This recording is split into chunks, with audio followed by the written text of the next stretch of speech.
Juvenile Justice Board. So the Juvenile Justice Board is a progressive legislation. The Juvenile Justice Act is a progressive legislation that aims to provide a child-centric approach to the justice in cases involving children in conflict with law. So one of the most critical institutional mechanism under this is the Juvenile Justice Board. Please underline.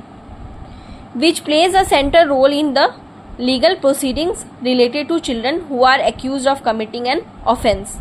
So the primary function of the Juvenile Justice Board is, please underline, to ensure that the children are treated in a manner consistent with their age, need and the right, with a focus of rehabilitation and reintegration into the society.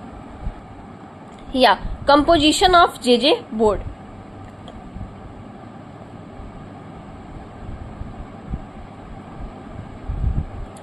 So the Juvenile Justice Board is a specialized body established under Section 4 of Juvenile Justice Act. So it has the responsibility of handling cases of the children in conflict with law and make decisions regarding their rehabilitation. Now key features of the composition.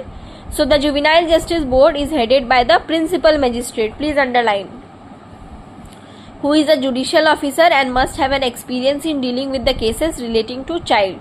The principal magistrate ensures that the legal proceedings are carried out in a fair and just manner and while upholding the principles of child welfare.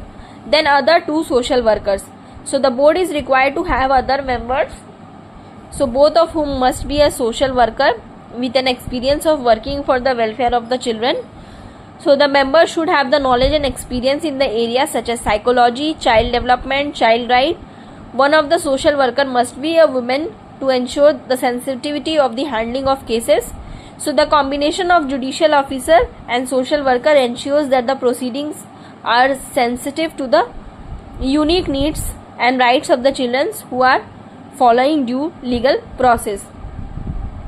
Now we will look into the jurisdiction of Juvenile Board. So the Juvenile Board has a jurisdiction over child in conflict with law who are alleged to have committed an offense. The age of the child is a key factor in determining whether the board has jurisdiction or not.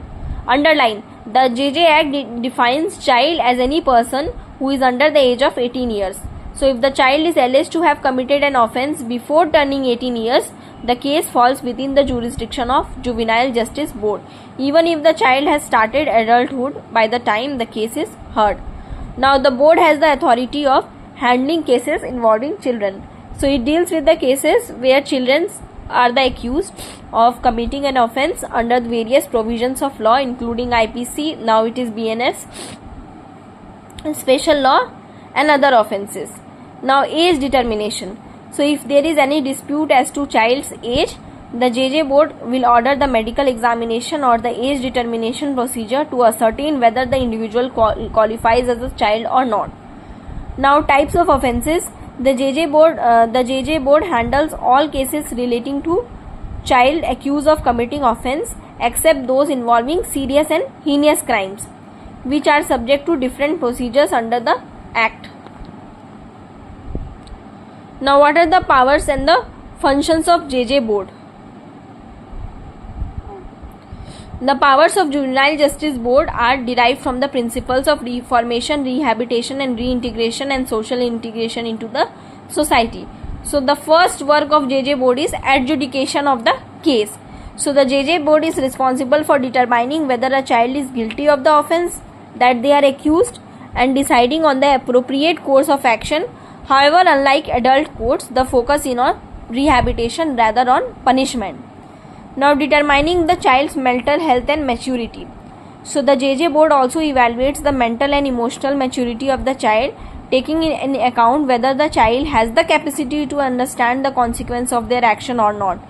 So this is very important to determine whether the child can be treated as adult or they should be treated as child and sent for rehabilitation. Now rehabilitation and social integration. So the board is also tasked with deciding the most appropriate rehabilitation measures for the child. Now placement in juvenile homes and other observational homes for care and protection.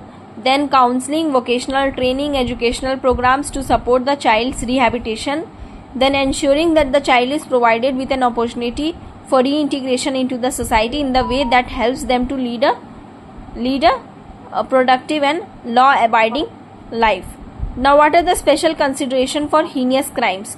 So, in the cases involving serious crimes, so for example, if the accused is a child aged about 16 to 18 years, the JJ board may evaluate whether the child should be treated as an adult or not, or a child. The decision is made by conducting a psychological evaluation and considering the nature of crime. The board may refer the case to adult court if it finds that the child's actions required adult treatment under the now special we have already studied. Now we will look into detention and bail decision. So the JJ board has the authority to make decision regarding detention and bail. It is required to ensure that the child's detention is for a period not longer than necessary for rehabilitation. In case of where the detention is not necessary, the board can even grant bail to the child with a condition designed to promote its reintegration. Now, what are the procedures before the Juvenile Justice Board? So, the Juvenile Justice Board follows a distinct and child-friendly procedure that is different from the regular criminal courts. Some key procedural aspects are: first is age verification. So, if the child age is disputed, the JB board will first verify it through documentary evidences or by ordering medical examination. So, this is very crucial at the age of determination of the age or the proceeding. Then preliminary inquiry. So, once a child is brought before the JJB, a preliminary inquiry is conducted to assess the circumstances surrounding the alleged offence.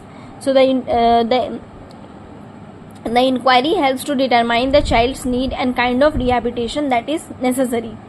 Then informal proceedings. So, the JJ board conducts informal hearing that is aimed to understand the child's background, psychological state and the reason for their actions. The board ensures that the child is not subjected to any harsh legal procedure or an environment that will aggravate their distress. Now, involvement of parents and guardian. The JJB ensures that the child's parents or guardians are involved in this process. They are encouraged to participate in the rehabilitation process and may be asked to provide support to their child for reintegration. Now, rehabilitation and social integration. So, the core function of this board is to ensure that the children who have been accused of an offence are not subjected to any punitive measures, but instead provided with opportunities to rehabilitate and socially reintegrate into the society. Now, what will the JJB do? Recommend placements of juvenile homes where children are provided care, education and vocational training. Direct the child to receive psychological counseling and therapy to address trauma and behavioral changes. Then facilitate the child's participation in community-based programs that aimed with social integration. Challenges and criticism. So, while the Juvenile Justice Board plays a significant role in rehabilitation of the children, there are certain challenges that are faced by them. First is overburdened juvenile homes. So, in many states, the juvenile homes are overcrowded, which makes it difficult to provide individual care for each child. Implementation gap. So, when the Act mandates various rehabilitative measures, they are inconsistent in the implementation, especially in the rural areas. Now, lack of resources. So, many juvenile justice boards face challenges due to shortage of trained professionals, including psychologists, social workers and counselors. Okay.